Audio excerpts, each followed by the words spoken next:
Hello guys, welcome back to our channel. दोस्तों, आज की इस वीडियो में हम जानेंगे पीएच स्केल के बारे में। दोस्तों, किसी भी विलयन की अम्लीयता अथवा क्षारकता की पहचान के लिए पीएच स्केल का उपयोग किया जाता है। कोई विलयन अम्लीय है तो कितना अम्लीय है, प्रबल अम्लीय है या दुर्बल अम्लीय है, या फिर कोई विलयन क्षारीय है तो कितना क्षारीय है, प्रबल क्षारीय है या दुर्बल क्षारीय है। इसका मापन पीएच स्केल की सहायता से किया जाता है। इसके साथ ही पीएच स्केल जो होता है वह किसी विलयन की उदासीन प्रवृत्ति को भी बताता है। दोस्तों, अम्ल वे पदार्थ होते हैं जो जलीय विलयन में अपघटित होकर H+ आयन देते हैं। ये स्वाद में खट्टे होते हैं तथा नीले लिटमस पत्र को लाल कर देते हैं, जैसे कि हाइड्रोक्लोरिक अम्ल, एसिटिक अम्ल, नाइट्रिक अम्ल इत्यादि। इसी प्रकार क्षार वे पदार्थ होते हैं जो जलीय विलयन में OH- आयन देते हैं। ये लाल लिटमस पत्र को नीला कर देते हैं। क्षारीय पदार्थ स्वाद में कड़वे होते हैं, जैसे कि potassium hydroxide, sodium hydroxide, ammonium hydroxide इत्यादि। इसके साथ ही दोस्तों, उदासीन विलयन वे विलयन होते हैं जो ना तो अम्लीय गुण प्रदर्शित करते हैं और ना ही क्षारीय गुण प्रदर्शित करते हैं। ना तो ये नीले लिटमस पत्र को लाल करते हैं और ना ही लाल लिटमस पत्र को नीला करते हैं, जिसका उदाहरण है NaCl, जो कि न तो अम्लीय गुण प्रदर्शित करता है और ना ही क्षारीय। दोस्तों, ये हो गई अम्लीय विलयन, क्षारीय विलयन और उदासीन विलयन की परिभाषा, जो कि आपको ये जानने से पहले जानना बहुत ज़रूरी है।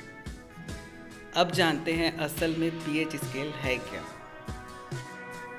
दोस्तों, इन्हीं अम्ल और क्षार की प्रबलता के अंतर को समझने के लिए सन 1909 में डेनमार्क के वैज्ञानिक सोरेनसन ने एक पैमाना तैयार किया, जिसे पीएच स्केल नाम दिया। यहाँ पे दोस्तों P शब्द का उपयोग पोटेंस अर्थात शक्ति के लिए उपयोग में लाया जाता है और H शब्द का उपयोग हाइड्रोजन आयन की मात्रा के लिए उपयोग में लाया जाता है। अर्थात यह कहा जा सकता है कि कोई भी विलयन कितना H+ आयन दे सकता है। इसी आधार पर ही पीएच स्केल का नाम रखा गया था। पीएच स्केल में सामान्यतः 0 से लेकर के 14 तक के अंक अंकित होते हैं। यदि किसी विलयन का पीएच मान 0 से लेकर 6 अंक तक है तो वह अम्लीय गुण को प्रदर्शित करता है, और यही पीएच मान यदि 7 है तो यह उदासीन विलयन की प्रकृति को दर्शाता है, और यदि किसी विलयन का पीएच मान 7 से अधिक और 14 तक जाता है तो वह क्षारीय प्रकृति को दर्शाता है। दोस्तों, 0 से लेकर के 6 तक का जो मान होता है वो अम्लीयता को बढ़ते क्रम में प्रदर्शित करता है, और 7 के बाद से लेकर के 14 तक का जो मान होता है वो क्षारीयता को बढ़ते क्रम में प्रदर्शित करता है। पीएच स्केल में हाइड्रोजन आयन की सांद्रता विभिन्न रंगों से प्रदर्शित होती है, जहां लाल रंग से लेकर के जो पीला रंग होता है वो अम्लीय प्रकृति को दर्शाता है, जबकि हरा रंग उदासीन विलयन को बताता है, और जो नीले रंग से लेकर के जो बैंगनी रंग तक का जो होता है वो क्षारीय विलयन की प्रकृति को दर्शाता है। आइए दोस्तों, जानते हैं हमारे दैनिक जीवन में चीज़ों के पीएच मान क्या क्या हैं और उनके क्या महत्व है। दोस्तों, हमारा पेट अर्थात आमाशय जो होता है वो HCl का स्त्राव करता है, जो कि हमारे पेट में भोजन को पचाता है और हमारे पेट को कोई भी हानि नहीं पहुंचाता। इस पूरी प्रक्रिया से संबंधित एक वीडियो हमने पहले ही बना रखी है, जिसे आप ऊपर आई बटन या फिर नीचे डिस्क्रिप्शन में लिंक उपलब्ध है, वहां से आप इसे देख सकते हैं। हमारे पेट में जो HCl उपलब्ध रहता है, यानी कि हाइड्रोक्लोरिक एसिड, उसका पीएच मान 1.5 से लेकर के 3.5 के आसपास होता है।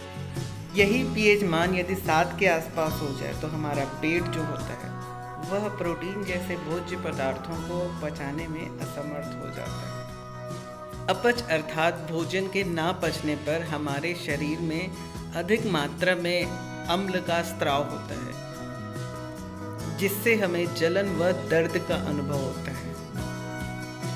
अति अम्ल होने पर उसे प्रति अम्लों जैसे कि दुर्बल क्षारकों की सहायता से उदासीन किया जाता है। इसी प्रकार दोस्तों हमारे शरीर में रक्त का पीएच मान 6.8 से लेकर के 7.8 के आसपास होता है, जो कि शरीर में होने वाली सभी जैविक प्रक्रियाओं के लिए उपयुक्त होता है। क्योंकि इस पीएच मान में रक्त, प्लाज्मा और सीरम में उपलब्ध अधिकतर सभी रसायनों का संतुलन बना रहता है। 6.8 से लेकर के 7.8 अर्थात रक्त का पीएच मान दुर्बल अम्ल से लेकर उदासीन और उदासीन से लेकर के दुर्बल क्षारक तक होता है। दोस्तों यही रक्त अगर अति अम्लीय हो जाए तो जो हीमोग्लोबिन होता है वो आसानी से ऑक्सीजन के अणुओं को अपने अंदर अवशोषित नहीं कर पाता। इसलिए रक्त का पीएच मान 6.8 से लेकर के 7.8 के आसपास होना उचित माना जाता है। दोस्तों हमारे मुंह में उपस्थित लार जो होता है उसका पीएच मान 5.5 के आसपास होता है, और यह पीएच मान अगर 5.5 से कम हो जाए तो दांतों में सड़न प्रारंभ हो जाती है, क्योंकि इससे हमारे दांतों का इनेमल प्रभावित होता है। हमारे दांतों का इनेमल कैल्शियम फास्फेट से मिलकर बना होता है। यह कठोर पदार्थ सामान्य पीएच अवस्था जो कि 5.5 के आसपास होता है, इसमें पानी में या फिर लार में घुलता नहीं है, किंतु 5.5 से अधिक पीएच मान होने पर यह प्रभावित होता है। जब लार का पीएच 5.5 से कम हो जाता है तो दांत सड़ना प्रारंभ कर देता है, और इससे बचने के लिए क्षारकी मंजन या कहें टूथपेस्ट का उपयोग किया जाता है, जो कि एक क्षार होता है। कुछ पौधे अथवा जंतु अपने अंदर उपस्थित अम्ल की सहायता से अपनी सुरक्षा करते हैं। जैसे कि एक बिच्छू नाम का एक पौधा होता है जिसमें बारीक चुभने वाले रेशे या रोम होते हैं। जब भी कोई मनुष्य इनके संपर्क में आता है तो ये उसमें फार्मिक अम्ल छोड़ देते हैं, जिसकी वजह से मनुष्य को जलन और दर्द का अनुभव होता है। ठीक ऐसा ही चींटियों के काटने पर भी होता है। ठीक इसी प्रकार मधुमक्खी काटने पर भी वह एक अम्ल का स्त्राव करती है, जिसकी वजह से शरीर में जलन और दर्द का अनुभव होता है। इस प्रकार पौधे और जंतु अपनी सुरक्षा करते हैं। धान के उत्पादन के लिए भी उचित पीएच मान वाली भूमि का होना आवश्यक होता है। धान की फसल की उत्पादन के लिए अनुकूल मिट्टी वह होती है जिसका पीएच मान 5 से 8 के आसपास पाया जाता है। फसलों के उत्पादन के लिए भूमि का पीएच मान इससे कम या ज़्यादा न हो, इसलिए किसान खेतों में खाद या राख या फिर चूने का प्रयोग भी करते हैं। हाइड्रेंजिया नाम का पौधे का एक फूल होता है जो कि मिट्टी की अम्लीयता के अनुसार अपना रंग प्रदर्शित करता है। अम्लीय भूमि होने पर यह नीले रंग का उगता है, और यदि भूमि हल्की क्षारी है तो यह गुलाबी रंग का उगता है। तो दोस्तों आज के लिए बस इतना ही। मैं मिलता हूँ ऐसी एक नई एजुकेशनल और लर्निंग वीडियो के साथ। तब तक के लिए दोस्तों नमस्कार।